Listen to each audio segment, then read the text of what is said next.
இவ்விதம் பேசிக்கொண்டே குருதேவர் வடக்கு வராந்தாவின் மேற்கு பகுதியில் வந்து நின்றார்.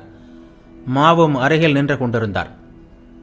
விவேகமும் வைராக்கியமும் இல்லாவிட்டால் பகவானை அடையவே முடியாது என்று குருதேவர் மீண்டும் மீண்டும் கூறிக்கொண்டிருந்தார். மாவுக்கு திருமணம் ஆகியிருந்தது. ஆகவே அவர் தன் நிலை என்னாகுமோ என்று யோசிக்கலானார். அவருக்கு வயது 28. கல்லூரியில் ஆங்கில கல்வி சிறிது கற்றிருந்தார். விவேக வைராக்கியம் என்றால் காமினி காஞ்சனத்தை விட்டுவிடுவதா என்று அவர் தமக்குள் சிந்திக்கலானார்.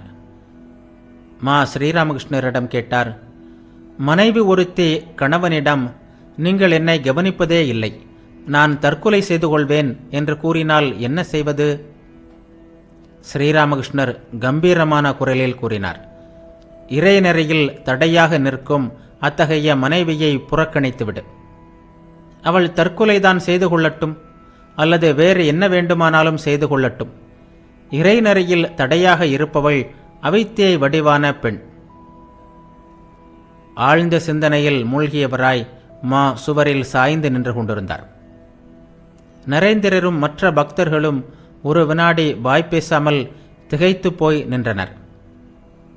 குருதேவர் அவர்களுடன் ஒரு சில வார்த்தைகள் பேசினார்.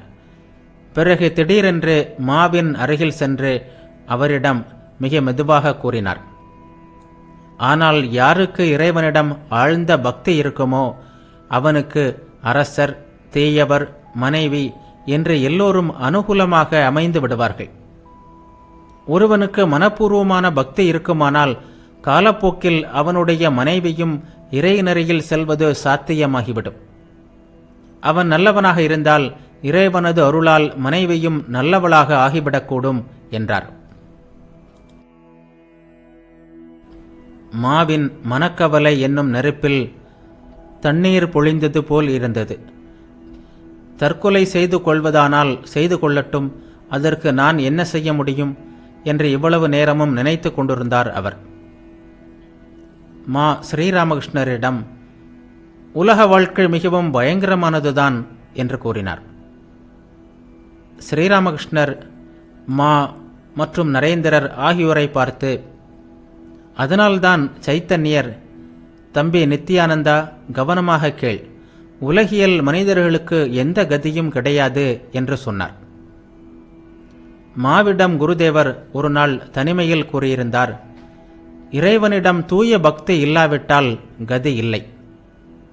இறைவனின் தரிசனத்தை பெற்ற பிறகு யாராவது உலக வாழ்க்கையில் ஈடுபட்டால் எந்த பயமும் இல்லை. அவ்வப்போது தனிமையில் வாழ்ந்து சாதனைகள் செய்து தூய பக்தியை பெற வேண்டும். அப்படிப்பட்டவர் உலக வாழ்க்கையில் இருந்தாலும் எந்த பயமும் இல்லை. சைத்தன்ய தேவருக்கு இல்லற பக்தர்கள் இருந்தார்கள். பெயரளவிற்குத்தான் அவர்கள் இல்லறத்தில் இருந்தார்கள். ஆனால் பற்றற்றவர்களாக வாழ்க்கையை நடத்தினார்கள். கோவிலில் நைவேத்தியம் நிறைவுற்று ஆரத்தி நடைபெற்றது. நகபத்தில் வாத்தியங்கள் முழங்கின. இனி அனைவரும் ஓய்வு கொள்வார்கள். ஸ்ரீராமகிருஷ்ணர் சாப்பிட அமர்ந்தார். நரேந்திரரும் மற்ற பக்தர்களும் அன்றும் அவருடன் பிரசாதம் உட்கொண்டனர். ஞாயிறு, அக்டோபர் 22, 1882, காலை 9 மணி, விஜயதசமி நாள். தக்ஷிணேஸ்வர காளி கோவிலில் குருதேவர் தமது அறையில் சிறிய கட்டிலில் ஓய்வெடுத்து கொண்டிருந்தார். மா தரையில் அமர்ந்திருந்தார். அவருடன் குருதேவர் பேசிக் கொண்டிருந்தார். சில நாட்களாக ராக்கால் குருதேவருடன் தங்கியிருந்தார். நரேந்திரரும் பவனாத்தும் அடிக்கடி வந்து போய் கொண்டிருந்தனர். ராம், மனமோகன், சுரேஷ், மா, பலராம் முதலியோர் வாரம் ஒரு முறையாவது குருதேவரை தரிசிக்க வருவது வழக்கம். பாபுராம் ஓரிரு முறை வந்து சென்றிருந்தார். குருதேவருடன் ராம்லாலும் ஹாஸ்ராவும் வசித்து வந்தனர். ஸ்ரீராமகிருஷ்ணர் மாவிடம் கேட்டார், பூஜை விடுமுறை தொடங்கிவிட்டதா? ஆம் சுவாமி, சப்தமி, அஷ்டமி, நவமி நாட்களில் நான் கேசவசேனின் வீட்டிற்கு சென்றிருந்தேன் என்று மா கூறினார். ஸ்ரீராமகிருஷ்ணர் கேட்டார், பிறகு? துர்கா பூஜையை பற்றிய அழகான விளக்கத்தை அங்கே கேட்டேன் என்று மா கூறினார். அதற்கு ஸ்ரீராமகிருஷ்ணர், அப்படியா, என்ன சொன்னார்கள் என்று கேட்டார். மா கூறினார், கேசவசேனின் வீட்டில் தினமும் காலையில் 10-11 மணி வரை பூஜை நடைபெறும். இந்த வேளையில்தான் அவர் துர்கா பூஜை தத்துவத்தை விளக்கினார். தேவியை அடைய முடியுமானால், அதாவது யாராவது துர்கா தேவியை இதய கோவிலில் எழுந்தருள செய்ய முடியுமானால், லட்சுமி, சரஸ்வதி, முருகன், கணபதி எல்லோரும் தாமாகவே வருவார்கள். தேவி வந்தால் லட்சுமியும், அதாவது செல்வமும், சரஸ்வதியும், அதாவது அறிவும், முருகன், அதாவது வீரமும், கணபதியும், அதாவது வெற்றியும் எல்லாம் தாமாகவே வந்து சேரும் என்று கூறினார். பூஜை பற்றிய கேசவரின் விளக்கத்தை கேட்டுக்கொண்டிருந்தார் குருதேவர். இடையிடையே கேள்விகளும் எழுப்பினார். கடைசியில் மாவிடம் கூறினார், நீ இங்கே அங்கே என்று போய்க் கொண்டிருக்காதே, இங்கு மட்டும் வா. யாரெல்லாம் அந்தரங்க பக்தர்களோ அவர்கள் இங்கே மட்டும்தான் வருவார்கள். நரேந்திரன், பவநாத், ராக்கால் இவர்கள் என் அந்தரங்க சீடர்கள். இவர்கள் சாதாரணமானவர்கள் அல்ல. அவர்களை நீ ஒரு நாள் அழைத்து செல். நரேந்திரனை பற்றி நீ என்ன நினைக்கிறாய் என்று கேட்டார். அதற்கு மா, மிக நல்லவன் என்று கூறினார். ஸ்ரீராமகிருஷ்ணர் கூறினார், அவனிடம் எவ்வளவோ திறமைகள் இருக்கின்றன. பாடுகிறான், இசைக்கருவிகளை வாசிக்கிறான், படிக்கிறான், மேலும் புலன்களை வென்றவன். திருமணம் செய்து கொள்ள மாட்டேன் என்று சொல்கிறான். சிறு வயதிலிருந்தே மனத்தை இறைவனில் வைத்திருக்கிறான். குருதேவர் மாவுடன் பேச்சை தொடர்ந்தார். இப்போதெல்லாம் உன் தியானம் எப்படி இருக்கிறது?